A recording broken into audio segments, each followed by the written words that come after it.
Efesios capítulo 5, versículo 21. Someteos unos a otros en el temor de Dios. En esta mañana quiero compartirles una reflexión que se llama autoridad, una relación de servicio. Y quiero hablar de la autoridad como principio. ¿Se acuerdan que estamos hablando de principios? Y ya sabemos cuál es la diferencia entre principios y valores. El principio de autoridad es universal, pero no todos tienen como valor el principio de autoridad.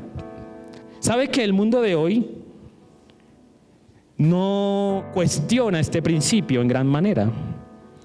De hecho, lo que se plantea en el mundo de hoy no es el principio de autoridad como valor de la sociedad.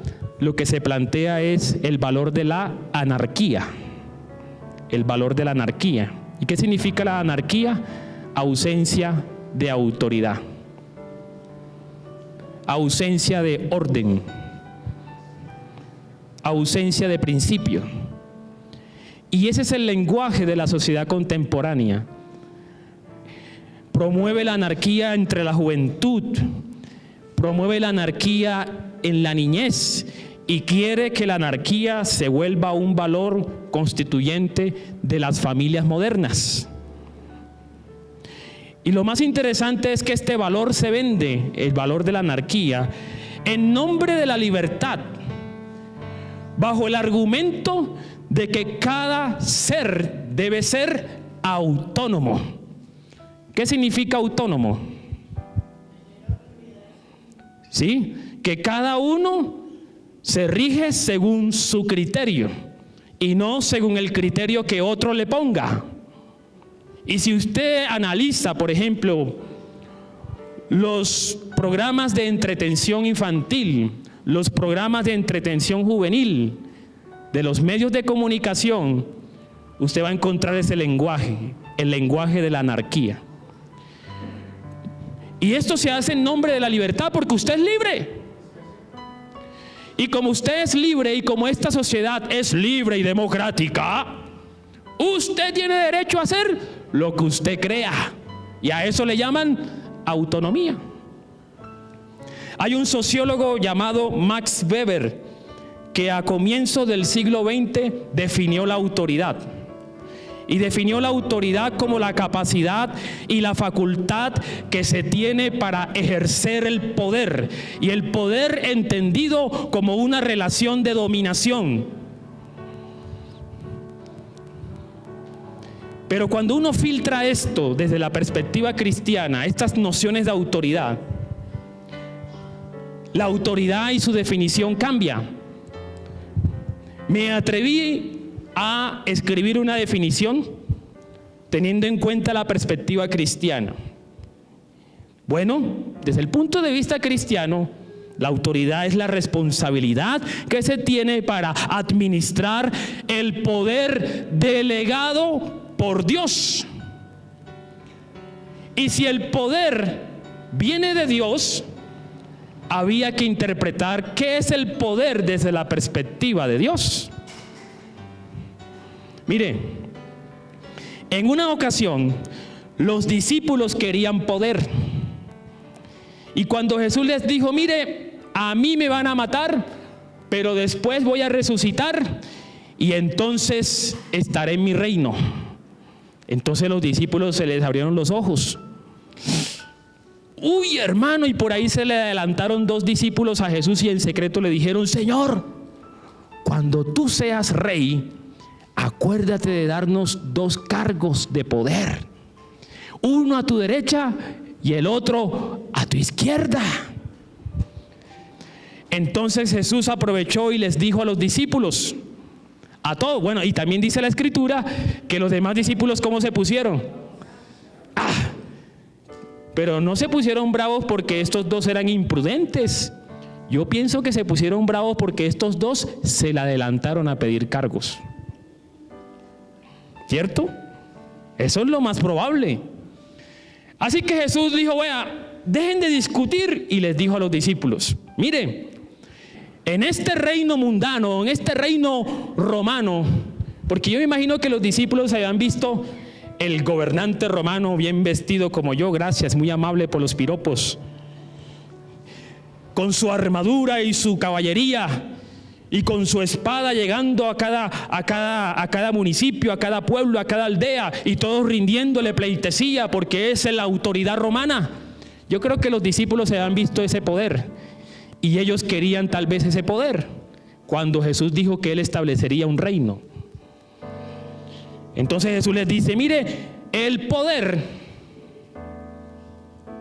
que usan los gobernantes de este mundo lo usan para dominar, para explotar. Pero en el reino de los cielos, quien quiera ser poderoso, quien quiera ser grande, ¿qué tendrá que hacer?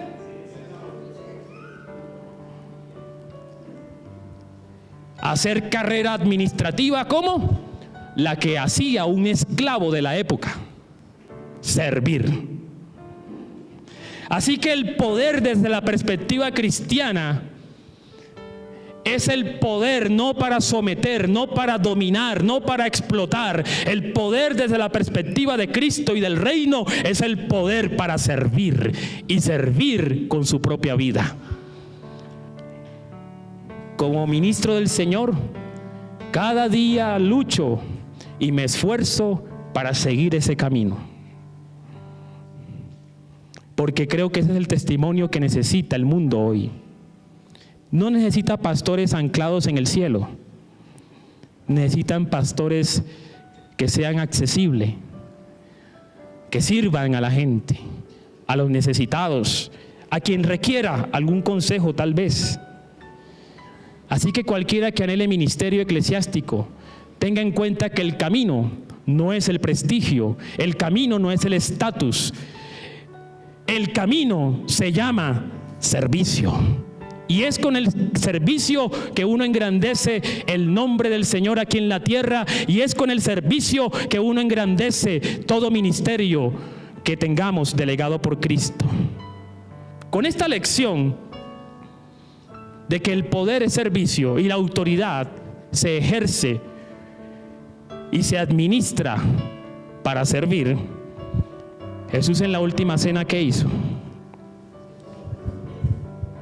De pronto se levanta, y algunos creen que Jesús va a buscar el postre.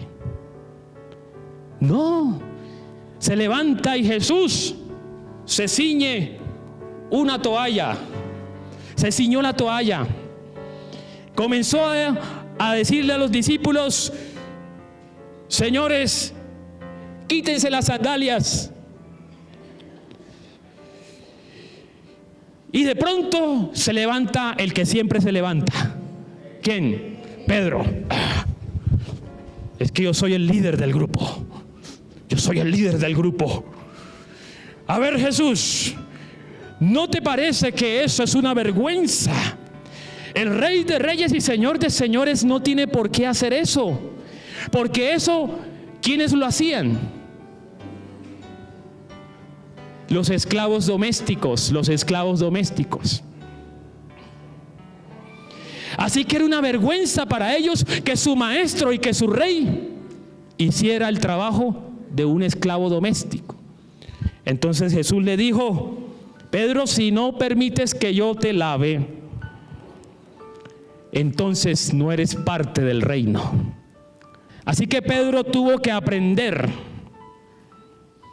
a dejarse, a someterse, aunque no entendiera en el momento. Tenía dos opciones: seguir su propio criterio, seguir su propio pensamiento, o obedecer al maestro aunque no entendiera. Yo obedezco si entiendo, yo sigo si me convence. Pero en esta relación de autoridad espiritual, Pedro tuvo que dejarse lavar. Y aquí mostró Jesús que su autoridad está disponible para servir a los demás, y en este caso a sus discípulos. Quiero compartirles entonces, teniendo en cuenta esta definición, tres definiciones o tres ideas sobre la autoridad entonces. La primera, que la autoridad es delegada por Dios. ¿Y qué significa delegar? Representar. Representar. Por ejemplo, en la creación, Génesis 1, 26 al 28, dice que el Señor creó al ser humano a su imagen y semejanza y le dijo: señoree en los peces del mar, en las aves de los cielos, en las bestias de toda la tierra y en todo animal que se arrastra sobre la tierra. Y creó Dios al hombre a su imagen, a imagen de Dios lo creó, varón y hembra los creó, y los bendijo Dios y les dijo: fructificad. ¿Cuántos dicen amén? Bueno, la escuela dominical va a crecer. Y multiplicaos, llenad la tierra, sojuzgadla y señoread en los peces del mar, en las aves de los cielos y en todas las bestias que se mueven sobre la tierra. ¿Qué está haciendo Dios? Te delego la autoridad para que ejerzas sobre la creación. Pero desde el punto de vista cristiano, la autoridad es la responsabilidad de administrar el poder, y el poder es servicio. Así que Dios le dio la autoridad delegada al ser humano para que administre, ¿sí? Para que juzgue, ¿sí?, su creación. ¿Qué ha hecho el ser humano actualmente? ¿Qué ha hecho con la creación? Explotarla. Ha usado el poder para explotar, para colonizar y para destruir lo que no le pertenece, lo que le pertenece a Dios. Entonces, aunque la autoridad esté delegada por Dios, cuando alguien abusa de la autoridad o toma la autoridad para sí, ¿será que representa a Dios? Entonces se quebranta el principio de autoridad. Sigamos avanzando. La autoridad delegada por Dios fue dada en la creación, pero también fue dada en la sociedad política. Dios escogió un pueblo, el pueblo de Israel, y en esa escogencia Dios delegó autoridad para que se estableciera orden, para que se condujera el pueblo según el carácter de Dios. Y el primer grupo de autoridad que el Señor estableció fueron los patriarcas: Abraham, Isaac, Jacob, y de ahí se conecta con Moisés. Luego estableció los jueces. Moisés hizo las veces de juez. Luego, ¿quién le sucedió? Josué. Pero ¿sabe qué sucedió en la época de los jueces? Cada tribu comenzó a usurpar la autoridad delegada en alguien. Así que cada tribu se autonombraba. Así que cada tribu se autolegislaba. Y llegó una crisis de autoridad en el pueblo de Israel. Jueces 21-25 dice: y cada uno hacía lo que le daba la gana. Así que por ese motivo se establece otra forma de gobierno para restablecer la autoridad delegada, y fueron los reyes. Después de los hijos de Salomón, la institución monárquica también decayó. Romanos capítulo 13 versículo 1 dice: sométanse pues a toda autoridad, porque toda autoridad es, una mejor traducción diría, porque toda autoridad es delegada por Dios. El domingo pasado decíamos sobre la obediencia, cómo yo puedo obedecer al que no veo, cómo yo puedo reconocer la autoridad del que no veo si no reconozco la autoridad visible que Dios ha puesto. ¿Se acuerdan de la crisis que tuvo Saúl? ¿Fue un rey ungido? Tenía la autoridad delegada por Dios, pero Saúl administró esta autoridad según el carácter de Dios.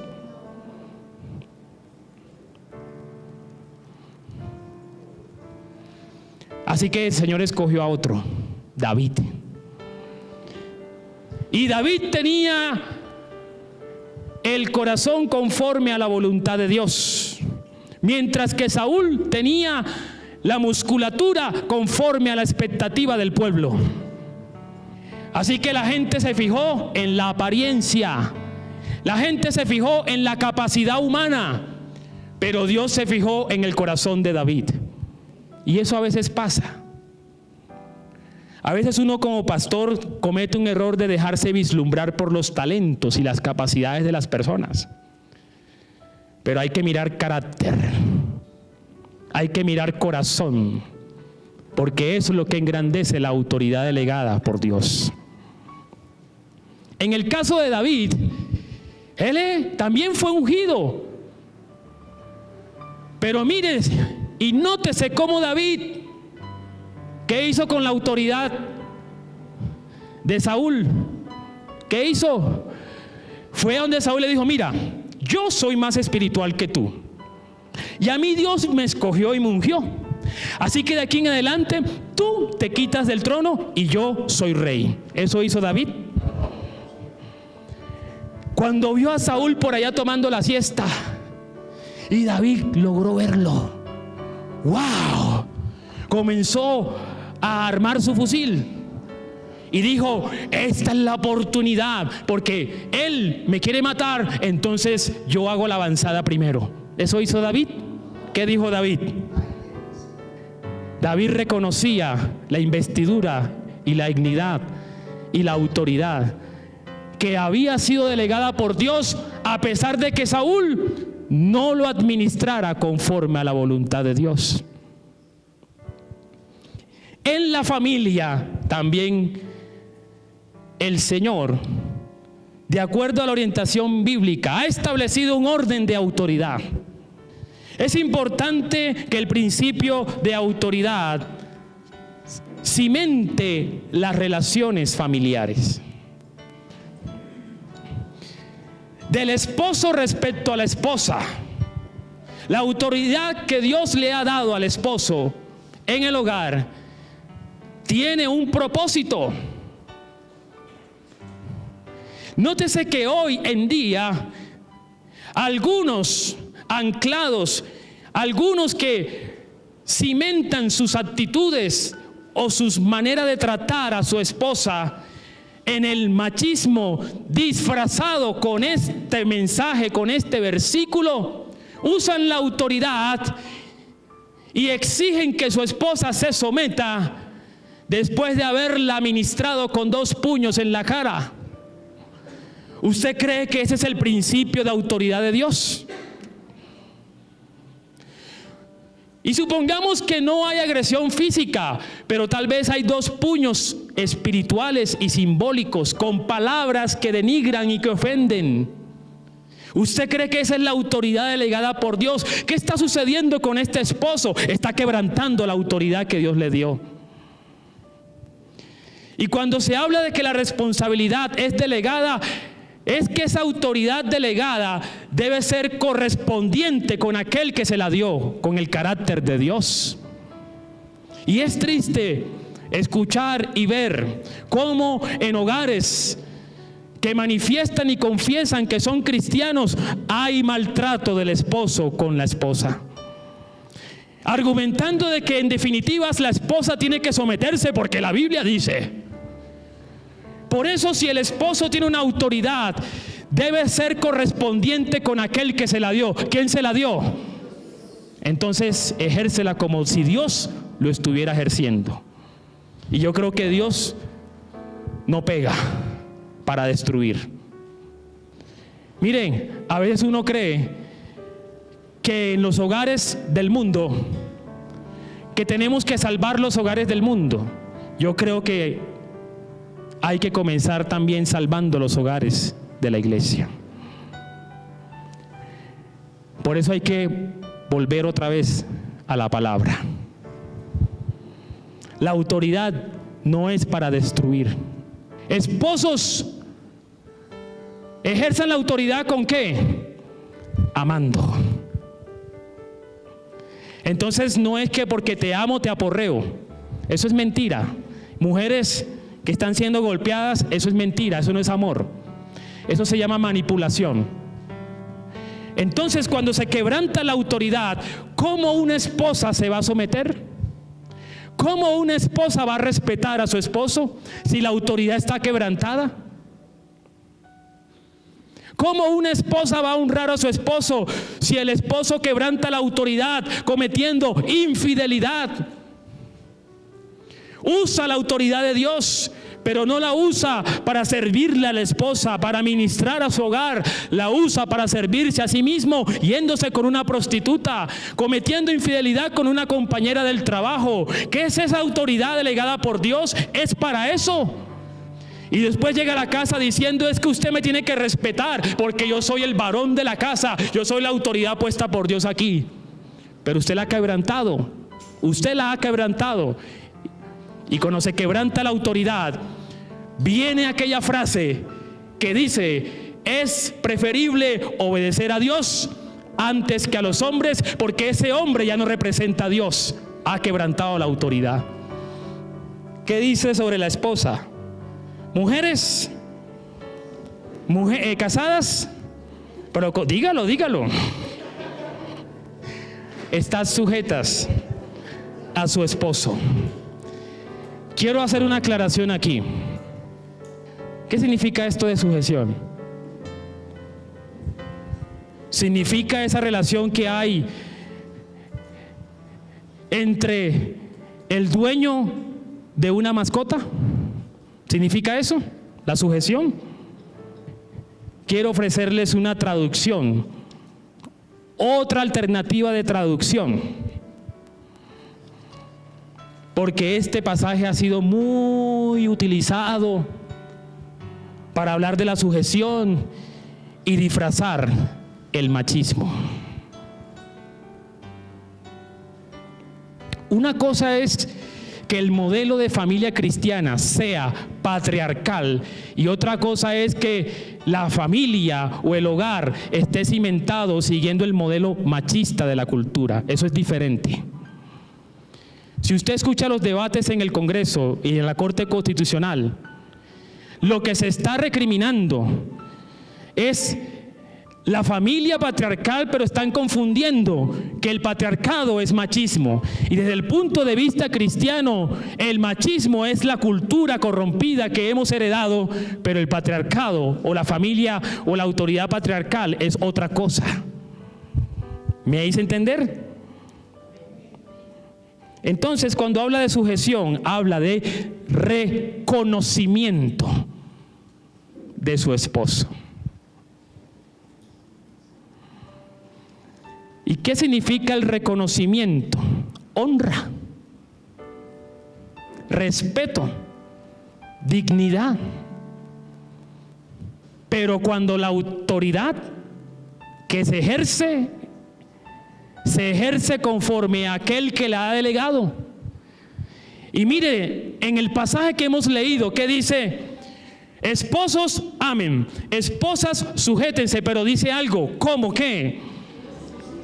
El modelo de relación de autoridad entre esposa y esposa sigue el modelo de la relación que hay entre ¿quién? Cristo y la iglesia, no entre el machismo.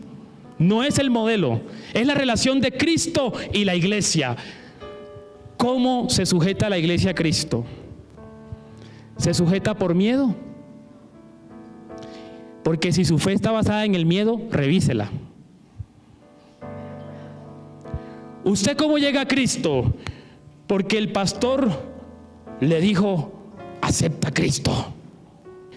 Cada cada uno llegó y entregó su corazón al Señor, porque descubrió que Él me ama con todos mis defectos, que Él me restaura, que Él me salva a pesar de mis errores. Y por eso yo lo reconozco en mi vida y me debo a Él, porque antes hay un reconocimiento de su amor hacia mí. Entonces, ¿qué sucede en la relación de esposos cuando el amor de la esposa hacia la esposa se cambia por odio? ¿Qué pasará de la esposa hacia el esposo? ¿Habrá reconocimiento o habrá miedo? Porque la sujeción no es miedo.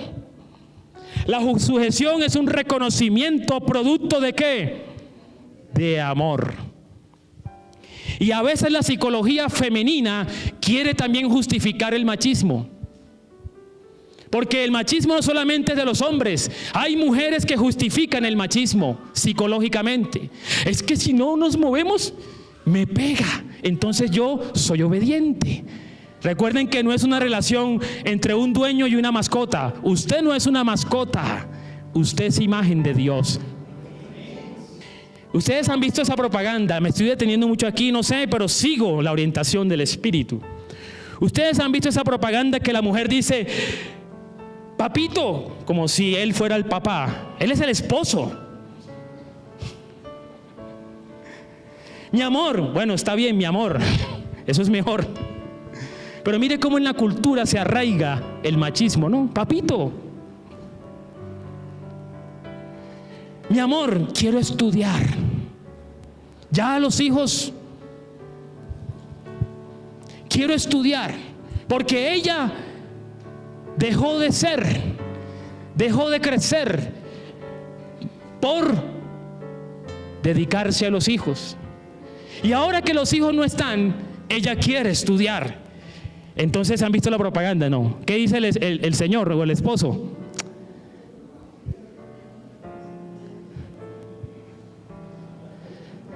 Porque si estudia, de pronto me domina. Esa es la mentalidad machista. Pero lo que, desde el punto de vista cristiano, si yo la amo, yo quiero que ella crezca. El servicio permite eso. El poder para servir permite eso. Respecto de los padres hacia los hijos, dice: padres, edúquenlo. No los provoquen a ira, no los maltraten, no ejerzan la autoridad que yo les he delegado para maltratarlos, para humillarlos, para avergonzarlos, para descargar mi ira y mi frustración de infancia sobre ellos, como yo sufrí, que ellos sufran también. No es para eso, es para educarlos. Tenemos una crisis también sobre eso. Bueno, que no hay crisis de todo. Todo está en crisis. Porque también el modelo educativo ha cambiado. ¿Qué se decía antes? La letra con sangre. Y con ese argumento, tome para que lleve y traiga también. ¿Cómo dice? Padres, amonestar. Una mejor traducción: enséñale. En otras palabras, edúcalo. Pero dice, ¿en qué? Hay un referente: en el Señor. En el Señor. La educación es responsabilidad primaria ¿de quiénes? De los padres. No es responsabilidad del Estado. El Estado no tiene por qué venir a decir a nuestros hijos en quién creer, cómo deben ser. No, desde el punto de vista de la perspectiva cristiana, es nuestra responsabilidad, pero desafortunadamente la hemos delegado a un tercero. Y por eso tenemos los hijos que tenemos. ¿Y quién le enseñó eso a él? Se preguntan algunos padres. Si yo no soy así, si eso no es lo que creemos. Sí, pero es que ellos han adoptado otros maestros, como los medios de comunicación, internet, redes sociales, círculos de amistad, televisión e inclusive la escuela, el colegio, pero ni siquiera la escuela o el colegio, los amigos del colegio. ¿Por qué? Porque en la casa no hay papás. Ellos van a crecer y cuando estén grandes, no exijas que reconozcan tu autoridad porque tú no lo fuiste cuando él estaba pequeño. Ay, pero ¿por qué tan rebelde? Ay, pastor, ore por mi hijo porque el demonio se le ha metido. Y uno empieza a indagar y uno comienza a ver eso. Y yo le digo, ¿y cuánto tiempo pasas con él? No estuviste cuando estaba pequeño y ahora cuando grande lo único que lo haces es regañarlo o insultarlo. ¿Será que ahí hay reconocimiento de autoridad? Ya está grande entonces. Entonces hay que educar, seguir educando. Y las formas van cambiando, pero el principio es el mismo. Eso es lo que necesitamos, tomar decisiones, reflexionar cómo están nuestras relaciones, cómo se maneja la autoridad en la casa.